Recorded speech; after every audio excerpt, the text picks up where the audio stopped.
And you're getting your master's in just a few weeks in Canada. Yes, sir. What are you hoping to do when you get your degree? Well, hopefully where I work and stay at Montreal, because I really love Montreal. It has a different taste for me. It has a different flavor, especially that I speak French and English.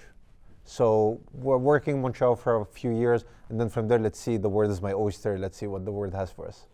Do you hope to work with government, with industry? Who do you hope to work with? I'm open, honestly, because looking at North America is I'm going to be fresh in the job market in terms of the North American experience. So I'm open to see if maybe I'll be lucky enough to work in a crown corp where the private and the public sector intersects. So let's see.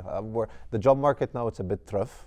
Not as before, as Professor Karl indicated, but we're hoping and optimistic. You're from Egypt originally. Yes, sir. You came to the States to go to undergraduate school. Yes, sir.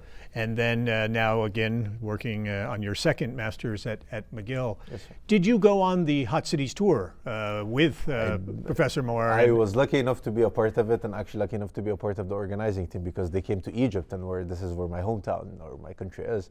It was a very nice experience to be surrounded by 48 students, very different backgrounds, very different, a lot of things, but we have one common goal: is we have an appetite for learning and exploring. The age group is varied, from alumni to current students, from law students, from masters, from undergrad. But yeah, I mean, it wasn't one of those trips where it's always in the memory lane now. Did you get to meet people, though, that you never would have been able to meet otherwise? Yes and no. In terms of, because I left Egypt at a young age, like doing my undergrad when I was 17, so that startup ecosystem in Egypt wasn't really as aggressive as now. So going back as a student from McGill in my hometown and just being lucky enough to see like people always having welcoming arms and just hugging us in terms of knowledge and experience, that was something I didn't really have exposure to. But when it comes to the governmental side, I was lucky enough to meet with the group, with the Minister of ICT, which was very nice and very welcoming. And I mean, it was a nice exposure. It's a nice exposure to be a tourist in your own country specifically.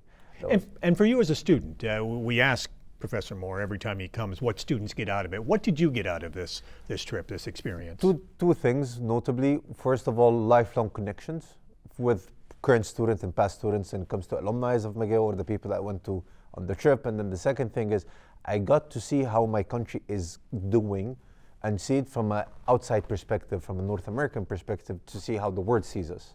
Not as me as an Egyptian that is seeing Egypt, that's seeing how North Americans are seeing Egypt, or how the economy is doing with a very neutral lens, with seeing the reality of things, which is what was very interesting to see.